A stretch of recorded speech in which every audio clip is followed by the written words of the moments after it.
பார்வதி, அம்மா நீங்க தூங்கலையா? நான் எங்க தூங்குறது? எனக்கு தூக்கம் வரல. மாப்பிள்ளை என்ன சொன்னாரு? நாளைக்கு கூட தாலி கட்டுறேன். ஆனா ரெஜிஸ்டர் மேரேஜ் பண்ணிக்கிட்டு கோயில தாலி கட்டுறேன். ஊரை கூட்டக்கூடாதுன்னு சொல்லிட்டாருமா. அப்பாடா, கடவுள் கண்ணை திறந்துட்டாரு. பட்ட கஷ்டத்துக்குலாம் பலன் வரப்போகுது. பார்வதினா பார்வதி தான். ஏன் அப்படி சொன்னாரு?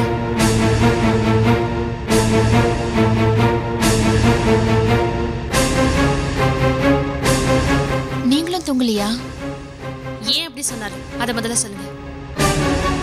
அது அபி இவ்வளவு பெருசா வளர்ந்துட்டா இனிமே ஊரை கூட்டி எப்படி இன்னொரு கல்யாணம்னு அனீசியா ஃபீல் பண்றாரு. நான் கூட தான் 10 வயசு பொண்ணு இருக்க ஒரு செகண்ட் ஹேண்ட் ஹஸ்பண்ட கல்யாணம் பண்ணிக்க போறேன். அப்ப எனக்கு இது அவமானம் இல்லையா? கல்யாணம் ஆயிட்டா நாளைக்கு அபியை கூட்டிட்டு வெளியில போக மாட்டோமா? இல்ல ஊருக்கு இது தெரியாம போயிடுமா? நான் என்ன அன்னக்காவடியா? ஊர் உலகத்துல எனக்கு ஃப்ரெண்ட்ஸ்னு யாருமே கிடையாதா? அச்சோ, ஒரு அனாதை மாதிரி நான் ஏன் கல்யாணம் பண்ணிக்கணும்? ஏய் சும்மா ரெடி. முதல்ல உன் கழுத்துல ஒரு தாலி ஏறட்டும், அப்புறம் பார்க்கலாம். என்ன ரேஷ்மா, ப்ளீஸ் முதல்ல உன் கழுத்துல தாலி ஏறட்டும். அப்புறம் நீ என்ன சொன்னாலும் அவர் கேட்டுதானே ஆகணும். நீயே பேசி அவரை கன்வின்ஸ் பண்ணு. ஒரு ரிசப்ஷன் வைக்கணும், என் ஃப்ரெண்ட்ஸ் எல்லாம் கூப்பிடணும்னு சொல்லு. நிச்சயம் கேட்பாரு. அவர் ஓ மாமா தானே. சரி, தாலி ஏறட்டும். அப்புறம் பண்ண வேண்டியதை பண்ணிக்கலாம். பண்ண வேண்டியதை பண்றேன்னா? ஒரே சாக்கடையும் அழுக்குமா இருக்கு. கிணத்துல தூர் வர வேண்டிய வேலை நிறைய இருக்கு. ரேஷ்மா பேசாம இருடி. இவ வேற. அது ஒண்ணே இல்லம்மா, குடும்பம் நடத்ததை பத்தி சொல்றா, நீ கடுக்காத. அப்போ நாளைக்கே போய் கல்யாணத்துக்கு நகை நெட்லாம் வாங்கிடலாமா? அம்மா, கோயில் ரெஜிஸ்ட்ரேஷன் மேட்டர் எல்லாம் நான் கவனிச்சுக்கிறேன். அடுத்த முகூர்த்தத்திலே கல்யாணத்தை வச்சுக்கலாம். ரொம்ப சந்தோஷமா. சரிம்மா, நீ போய் பாடு. நாங்க இனிமே நிம்மதியா தூங்குவோம். சரி, குட் நைட். உனக்கு குட் நைட்.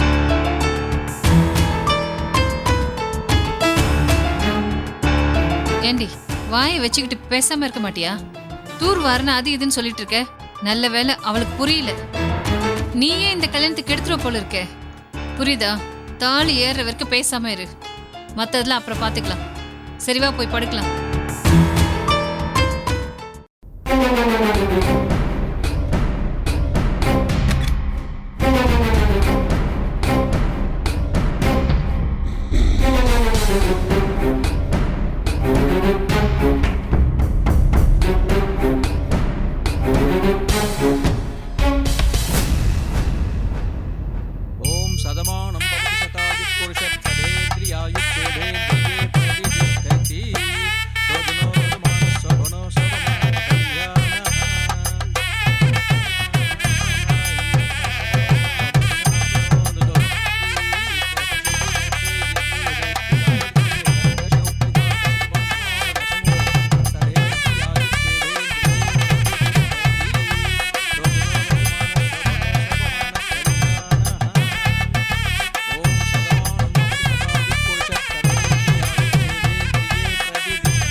ஆமாண்டா செல்லம். அப்ப நீங்க எங்க அப்பாவை கல்யாணம் பண்ணிக்கலாம்ல? நீங்க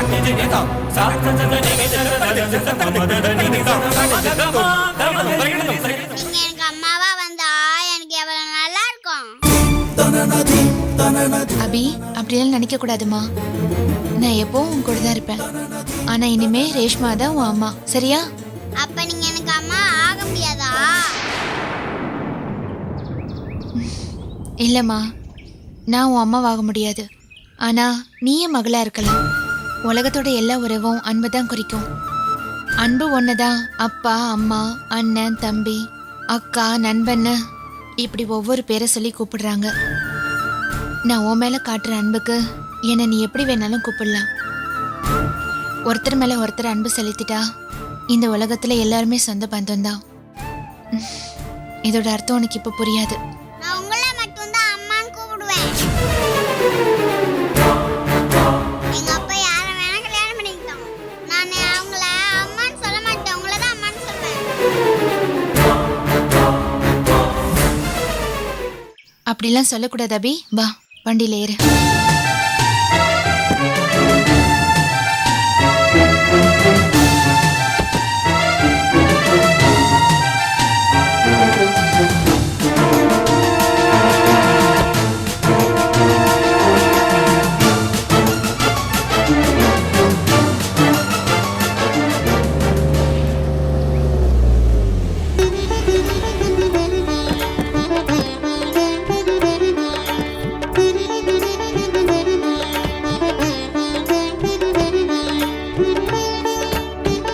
இருங்க, நான் போய் ஆரத்தி எடுத்துட்டு வரேன்.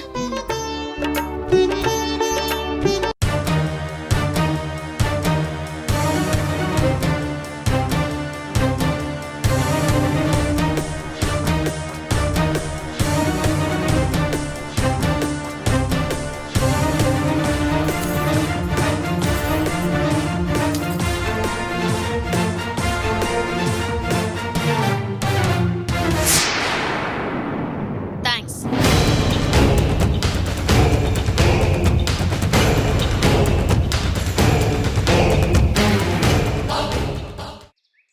உள்ள வாங்க வாங்க வாங்க மாப்பிள்ள. அம்மா, மாப்பிள்ளை பொண்ணுக்கு உங்க கையாலே இதை கொடுங்க. எடுத்துட்டு வந்துட்டல, நீயே கொடு. உன்னாலதான் இந்த கல்யாணம் நடந்துச்சு. நீ தான் ஆரத்தி எடுத்த, நீயே உன் கையில கொடு.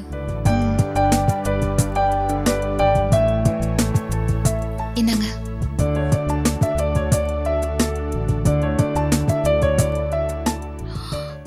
No thanks.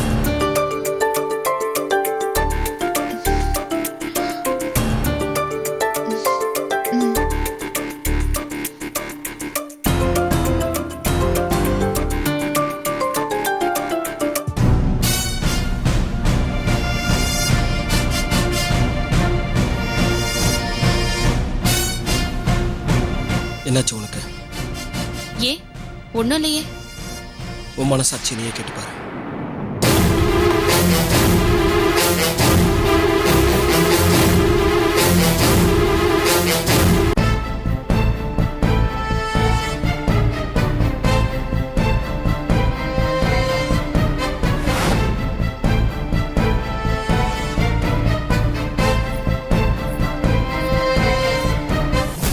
நான் உங்ககிட்ட கொஞ்சம் பேசணுங்க.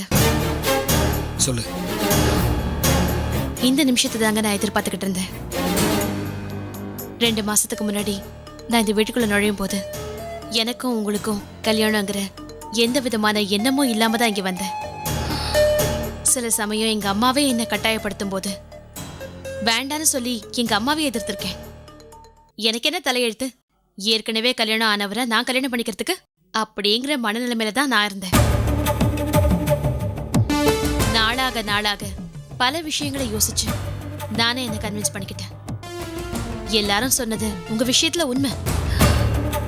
நீங்க உண்மையிலேயே நல்லவர், வல்லவர், ஜென்டில்மேன் டு தி கோர். எல்லாம் உண்மை. என் அக்கா செத்து போய் இத்தனை வருஷம் ஆனாலும் குழந்தைக்கு ஒரு நல்ல அப்பாவா இருந்திருக்கீங்களே ஒழிய எந்த லௌகீக விஷயத்துக்கும் ஆசைப்படாதவரா வாழ்ந்திருக்கீங்க. இது உங்ககிட்ட எனக்கு ரொம்ப பிடிச்சிருக்குங்க. ஆனா இடையில ஒரே ஒரு தடங்கல், டிஸ்டர்பன்ஸ். அது பார்வதி. பார்வதி உங்க மனசுல எந்த இடத்துல இருக்கா, எப்படி இருக்கா, அதை பத்தியெல்லாம் எனக்கு கவலை இல்லை. ஆனா என்னை பொறுத்த வரைக்கும் பார்வதி ஒரு தடங்கலா இருந்திருக்கா, இப்பவும் இருக்கா, இனியும் இருப்பா. அது எனக்கு பிடிக்கல. பார்வதிக்கு நீங்க கொடுத்திருக்க இடம், உரிமை, சலுகை இதை எந்த பொண்டாட்டியும் ஏத்துக்க மாட்டா. நிச்சயம் பொறாமப்படுவா, சந்தேகப்படுவா, சண்டையும் போடுவா. நான் படிச்சவன், ஃபாரின் கல்ச்சரை பார்த்தவன். நியாயமா எனக்கு இந்த புத்தி வரவே கூடாது. நான் நினைக்கிறது தப்பு. இது எல்லா லாஜிக்கும் எனக்கு புரியுது. ஆனா அடிப்படையில நானும் ஒரு பொண்ணு தானே. அந்த குணத்தை என்னால மாத்திக்க முடியாது. நான் பார்வதியை இது நாள் வரைக்கும் மரியாதையா தான் பார்த்தேன். ஆனா என்னைக்கு நீங்க பார்வதி நீ ஒரு வார்த்தை சொன்னா நான் ரேஷ்மாவை கல்யாணம் பண்ணிக்கிறேன்னு ஒரு வார்த்தை சொன்னீங்களோ, அன்னைக்கு அந்த நிமிஷம் எனக்கு பார்வதியை பிடிக்காம போச்சு. அன்னையில இருந்து நான் பார்வதியை எதிரியா பார்க்க ஆரம்பிச்சேன். இன்னைக்கு உங்க பொண்டாட்டி அப்படிங்கிற உரிமையோட நான் உங்ககிட்ட முதல் முறையா கேக்குற ஒரே ஒரு விஷயம், பார்வதி இனிமே இந்த வீட்டுல இருக்க கூடாது.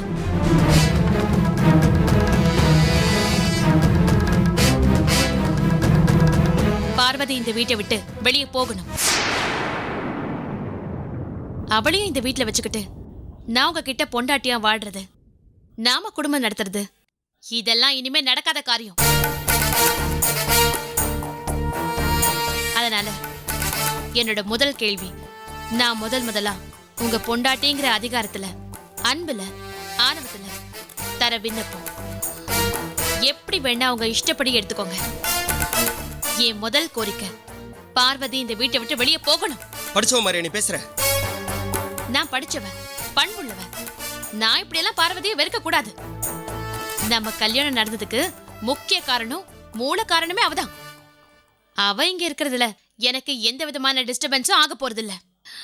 இதெல்லாம் ஓகே தான். அவ இங்க இருக்கிறதுனால எனக்கு உதவிதான். அபிய பாத்துப்பா, அம்மாவுக்கு ஹெல்ப் பண்ணுவா, அதெல்லாம் சரிதான். நீங்க நல்லவரு, உங்களை நம்பி நான் அவளை இங்க வச்சுக்கலாம், இது கூட உண்மைதான். ஆனா அவ விஷயத்துல நீங்க கொஞ்சம் டிஸ்டர்ப்டா இருக்கீங்கன்னு மட்டும் நான் ஃபீல் பண்றேன். என் படிப்பு, என் மனசு, என் உணர்வு, இது எல்லாம் சேர்ந்து என் மூளைக்குள்ள விடாம எச்சரிக்கை மணி அடிச்சு எனக்கு தெள்ள தெளிவா உணர்த்தினது என்னன்னா, பார்வதி இங்க இருக்க கூடாது, அவ்வளவுதான். அதனால அவளை உடனடியா வீட்டை விட்டு வெளியே அனுப்புங்க. நீ உன் மனசுல இருக்கிறது சொல்லிட்ட, நான் என் மனசுல இருக்கிறது. நீங்க திறமையான வக்கீல், எதையாவது சொல்லி என் வாயை அடைக்க முயற்சி பண்ணுவீங்க. ஆனா நான் என்ன சொல்ல வரேன்னா, பார்வதியை நாளைக்கு, நாளை மறுநாள், அடுத்த வாரம், அடுத்த மாசம், கூடிய சீக்கிரமே வெளியே போகணும்னு நான் சொல்ல வரல. அவ இப்போ இந்த நிமிஷமே இந்த வீட்டை விட்டு வெளியே போகணும். அவ இந்த நிமிஷமே இந்த வீட்டை விட்டு வெளியே போனாதான் நாம புருஷன் பொண்டாட்டியா வாழலாம். இல்லனா நீங்க கட்டின தாலியோட பேசாம நான் உட்கார்ந்திருப்பேன். இந்த வீட்டுல நடக்கிற எந்த விஷயத்துக்கும் நான் உடன்பட மாட்டேன். ரேஷ்மா, இது பிளாக்மெயிலோ சீப்பான மிரட்டலோ இல்ல. என் உணர்வுகளை நீங்க மதிச்சுதான் ஆகணும். அவ இந்த வீட்டுல உலாவிக்கிட்டு இருக்க வரைக்கும் நான் உங்க மனைவியா ஆக முடியாது. அது கற்பனைக்கும் எட்டாத கஷ்டங்களை ஏற்படுத்தும். இனிமே நீங்க அவகிட்ட பீரோ சாவியை கொடுக்க தேடுறது, ராத்திரி எல்லாம் மில்லு விஷயத்தை பத்தி டிஸ்கஸ் பண்றது, மாமா உன்னை கார்ல மில்லுல டிராப் பண்றேன்னு கார்ல கூட்டிட்டு போறது, இதையெல்லாம் இனிமே என்னால பார்த்துட்டு சகிச்சுக்கிட்டு இருக்க முடியாது. ஒரு மனைவியா இனிமே இப்படிப்பட்ட விஷயங்களை பொறுத்துக்கிட்டு இருக்க முடியாது. அதனால பார்வதிய இப்போ உடனடியா வெளியே அனுப்புங்க. போதும், நிறுத்து. என்ன விட்டு அவன் இஷ்டத்துக்கு பேச போற? உனக்கெல்லாம் மனசாட்சியே கிடையாதா? நீ என் பொண்டாட்டியை இந்த வீட்டுல காலடி எடுத்து வச்சு அடுத்த நிமிஷமே பார்வதி வீட்டை விட்டு வெளியே போகணுமா? இல்லங்க, நான் சொல்றத நல்லா கேட்டுக்கோங்க. நான் உங்க மனைவிங்கிற ஒரு அந்தஸ்துல, அந்த உரிமையில கேக்குறேன். என் முதல் ஆசை, நான் இது வரைக்கும் உங்ககிட்ட இப்படி பேசுறதே கிடையாது. ஏன்னா நீங்க என் அம்மாவையே பல தடவை எடுத்தறிஞ்சு பேசிருக்கீங்க. நான் இப்ப உங்க அம்மா எடுத்தறிஞ்சு பேசுறேன். இஷ்டம் தான் இருங்க, இல்ல நான் கிளம்புங்க, அப்படி இப்படின்னு நிறைய தடவை சொல்லிருக்கீங்களே. இப்ப அப்படி சொல்ல முடியாது. ஏன்னா சாமி சன்னதில வச்சு நீங்க என் கழுத்துல தாலி கட்டிருக்கீங்க. அதனால உங்களுக்கு இருக்க ஒரே ஒரு ஆப்ஷன், இந்த நிமிஷம் உடனடியா பார்வதியை இந்த வீட்டை விட்டு வெளியே போன்னு அத உங்க வாயால நீங்களாவே சொல்லணும். அவ இங்க இருந்தா நாம குடும்பம் நடத்த முடியாது.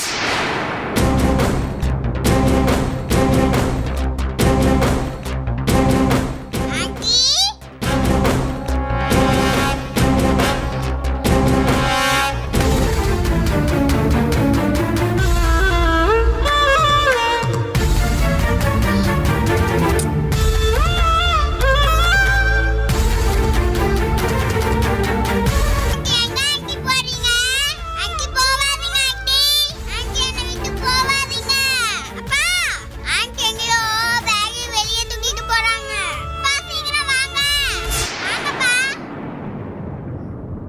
பார்வதி பார்வதி ஆண்டி போவாதீங்க.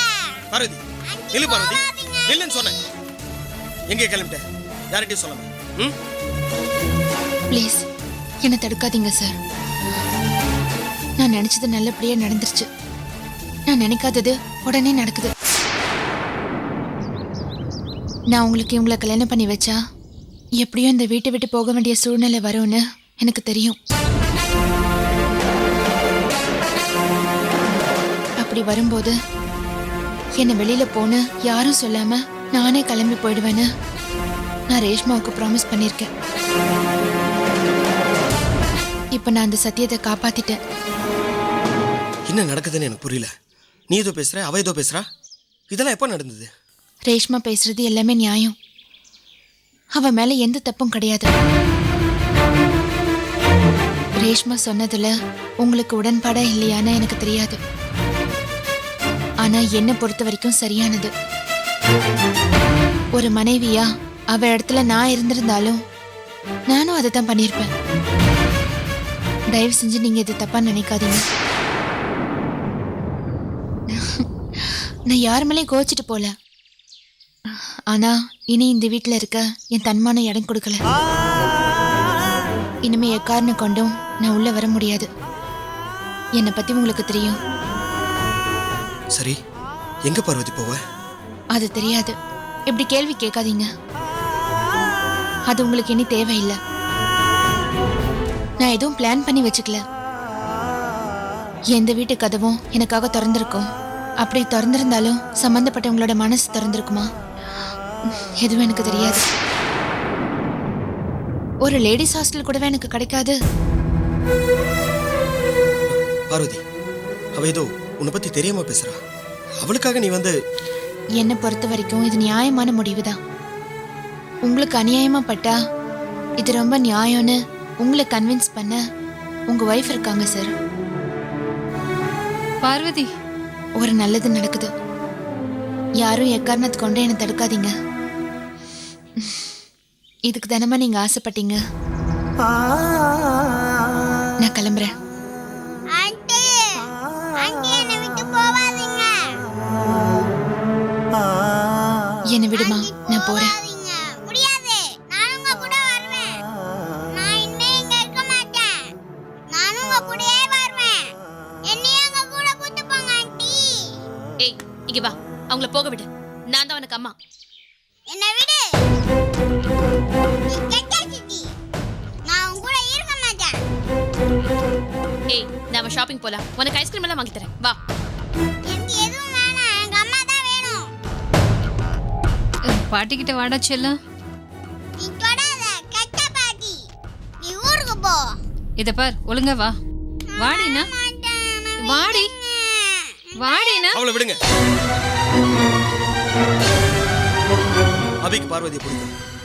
அபி பார்வதி கூட தான் இருக்கணும். அவ வேணுங்கிறதுனால தான் நான் இங்க பார்வதியை தங்க வச்சிருக்கேன். இந்த கல்யாணம் கூட அபியோட எதிர்காலத்துக்காக தான் நான் பண்ணிக்கிட்டேன். பார்வதி ரொம்ப நல்லவ, அது எனக்கு தெரியும்.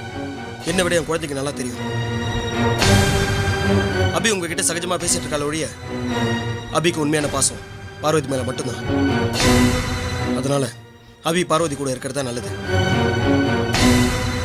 அபி பார்வதி கூட போட்டோம். என்ன மாப்பிள்ள சொல்றீங்க? நீங்க சொல்றதுல ஏதாவது நியாயம் இருக்கா? அபி யாரு? இந்த வம்சத்து விளக்கு. என் மக வைத்து குழந்தை. என் மக பெத்த பிள்ளைய தார வாத்து எவளுக்கு ஊர் பேர் தெரியாதவளுக்கு கொடுக்கணுமா? என் வயிறு பத்தி எரியுது.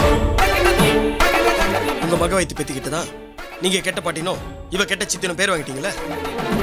இதுதான் உங்க ரெண்டு பேருக்கும் உங்க மக வைத்து பேத்தி கொடுத்த சர்டிபிகேட்டா? இது யார் அபி கத்து கொடுத்தா? யாரும் இல்லை. அவ மனசுல இருந்து வர உண்மையான வார்த்தை. நீங்க இப்படி பேசுறது நல்லா இல்ல. நியாயத்தை பத்தி நீ பேசுறியா? சரி, உன் வழிக்கே வர. நான் படிச்சவன் தான், பண்புள்ளவன் தான், உலக விஷயம் தெரிஞ்சவன் தான். நியாயமா பார்த்தா நான் இப்படியெல்லாம் பேசக்கூடாது. இருந்தாலும் நான் அப்படிதான் பேசுவேன். அபியோட அப்பாவை நான் சொல்றேன். பார்வதி அபி கூட தான் இருக்கணும், அபி பார்வதி கூட தான் இருக்கணும். இவங்க ரெண்டு பேரையும் நாம பிரிக்க கூடாது. பார்வதி இந்த வீட்டை விட்டு போகணும்னு சொன்னல, அவ இந்த வீட்டை விட்டு போனா என்ன ஆகும் தெரியுமா? அபி சாப்பிட மாட்டா, உங்களால சாப்பிட வைக்க முடியாது. அவ படிக்க மாட்டா, உங்களால படிக்க வைக்க முடியாது. அவளுக்கு உடம்பு சரியில்லாம போகும், உங்களால கவனிச்சுக்க முடியாது.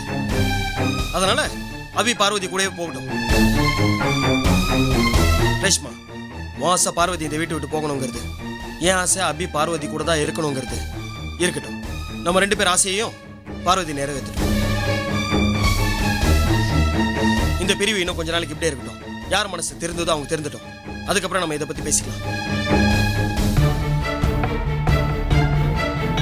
நீ போ பார்வதி. அபி இனிமே உன் பொறுப்பு. நீ எங்க இருக்கன்னு மட்டும் எனக்கு ஒரு தகவல் சொல்லு. குழந்தைய கூட்டிட்டு போ. குழந்தைய பத்திரமா பார்த்துக்க. குழந்தைக்காக நீ லீவ் போடணும்னு மில்லுக்கெல்லாம் போகாம இருந்துடாத. முக்கியமா நீ வேலையை விட்டுறத. இப்போ நீ இருக்க சுச்சுவேஷன்ல உனக்கு இந்த வேலை ரொம்ப முக்கியம். சரிங்க சார். தைரியமா போ பார்வதி. மற்றவங்க மாதிரி காரியம் முடிகிற வரைக்கும் பொறுமையா இருந்துட்டு அதுக்கப்புறம் முதுகுல குத்தாம முகத்துக்கு நேரம் சொன்ன பாரு, எனக்கு அதுவே போதும். நல்லதோ கெட்டதோ 2ல் ஒன்று பார்க்குறேன்னு தைரியமா பைய தூக்கின பாரு. உன்னை நான் பாராட்டுறேன், மதிக்கிறேன். அதனால தான் என் உயிரோடு மேலான என் குழந்தைய உன்னை நம்பி ஒப்படைச்சேன். அதை நீ பத்திரமா பார்த்துப்பங்கிற நம்பிக்கை எனக்கு இருக்கு. Thanks sir. நான் வரேன் சார். வாமா. போயிட்டு வரேன் டாடி. டாடி இதுங்க கத்தா ரொம்ப ஜாக்கிரதையா இருங்க டாடி. அபி, ஆன்ட்டிக்கு எந்த தொந்தரவும் கொடுக்கக்கூடாது, சரியா? சரி டாடி. டாடி நீங்க ரொம்ப ஜாக்கிரதையா இருங்க டாடி. சரி, பத்திரமா போ.